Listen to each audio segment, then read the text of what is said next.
start with you with some opening comments, and we'll take some questions. Couldn't be prouder of these young men. You know, we've had a tough 3 weeks. I think you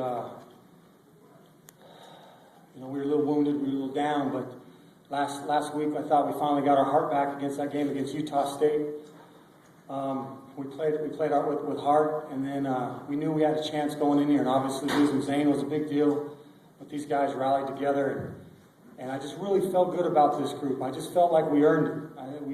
We've been a team that's battled. We've been a team that's done some really good things this year, and we just kind of struggled these last 3 weeks, and it was heavy on all of us, and we needed this. I think as a team and as a university, I think we needed this, and I think the kids earned it. And I'm proud of them, and it wasn't easy. Should never be easy, but I'm just so proud of this group, and we're glad we're still here. We're glad that we get to spend another night here, and we get to prepare again, because I think we got a lot to prove, because we just feel like we've got a lot more basketball left in us. All right, we'll open it up to questions. If you got a question, just raise your hand. We'll get the microphone to you. Hi, Steve Carter, the Review Journal. Hauns, it looked like this was the classic example of being in the right place at the right time on the game-winning shot. Could you just talk about what you were seeing on the floor as Stokes was driving to the basket? Well, I knew he was going to drive it, and he did it just perfectly, and he drew every defender to him. So I knew that short corner was going to be open, so I just shifted that way, and luckily it was there. Coach Bruce Marshall, congratulations again. I know after last year, very bitter that loss to San Jose, so it's nice to get this point. About the last 6-7 minutes of the game, the defense really tightened up, and Brereton hardly had any touches down the stretch. What were you guys doing differently on the stop end that really limited them? One, we challenged the centers, you know, specifically Davies and Vander to, not let them have that deeper position. And so they were battling a lot better, and then our guards were doing a better job digging down off of them. And I think the one thing we did, they're an unbelievably coached team. They run their stuff so well, but we put in a press, and I don't know, we maybe got 1 or 2 steals the whole night, but it just slowed them down enough to where we didn't have to guard them for 35 seconds in the half court. We had to guard them for 25 or 20, and it allowed us to keep our legs a little bit. And that second half, I just thought my big stepped up and did a good job of contesting shots and keeping them off. Because Brereton is a heck of a player. He's hurt us all year, 2 years in a row. So that it wasn't a major adjustment. It was more, I think those kids just stepped up and took the challenge.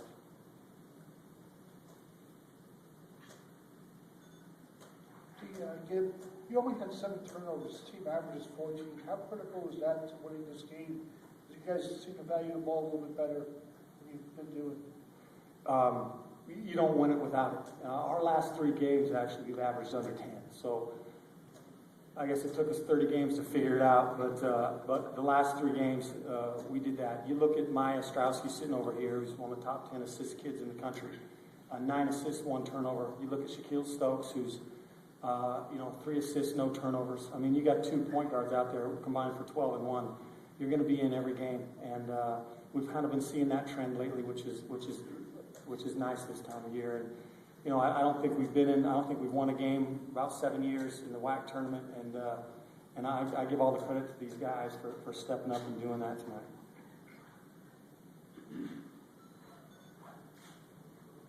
Mark Anderson, AP. What do they do that gave you the most trouble tonight, do you think? I thought in the first half they were able to reverse the ball. And then reverse the ball back to where Brereton could seal our guys, and they caught them, and they got real low post touches. And again, he's so good down there that once he catches it within 5 feet, you almost have to completely double team. But we didn't dare do that, knowing that they had shooters. And the last time we played them, the shooters really hurt us. So they did that a good job, really well. And then I thought the second half, they kept their composure. We jumped out on them, and they were able to keep coming back and kept their composure and hit some shots when they needed it. So they made definitely had a great effort in that second half, and they played hard. Coach Berlin and all the teams always play hard. Can the players talk about just without Zane Johnson? Has that been kind of a rallying point for you guys this week? We definitely miss Zane Johnson, but we know we had to step up because of it, and that's what we had to do today. I feel like with Zane, you know, he spurs the court. He's real good at that, you know. But we could use him, and but I mean, it brings on different roles. It kind of changes our style, and I feel like guys adjusted well, you know. And guys stepped up, and guys were ready to play, and that was huge, you know.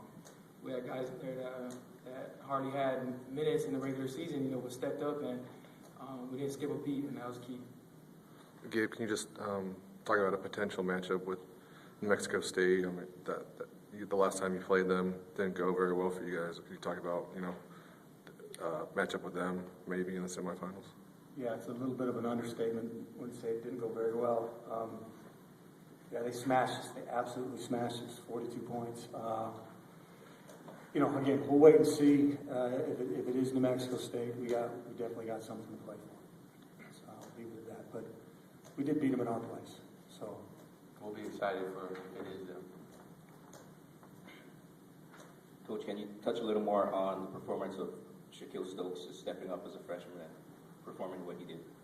you know, Shaq's had it all the time.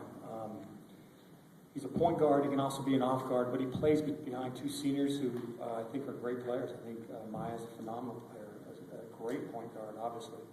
I think Zane Johnson's a heck of a two guard. So he got kind of caught behind two seniors as a freshman, but you can see the potential of his game when he gets to play. Played 35 minutes a day, had 17 and 3, no turnovers. And he took big shots. Well, I like that. You know, he took all the big shots. Hauns hit him, but he took them. So maybe, hopefully by next year he'll hit them. But the fact that you got a freshman stepping up and trying to make plays at the end is pretty promising. Coach, you knew coming into this game that you wouldn't have Zane Johnson, but with Justin Thomas fouling out, 12 minutes left, and it was boom, boom. I mean, he had 3 fouls, and he gets 4 and 5 right away. What kind of adjustment did you have to make right there for the final 12 minutes?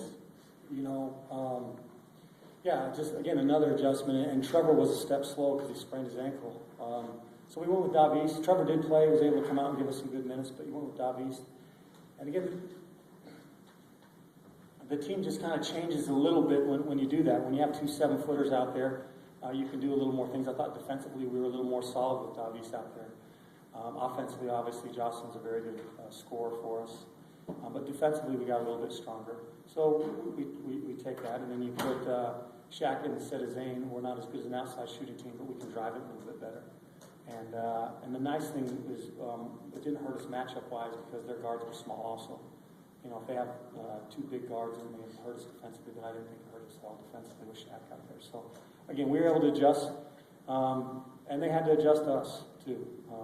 So we kind of just looked at it that way.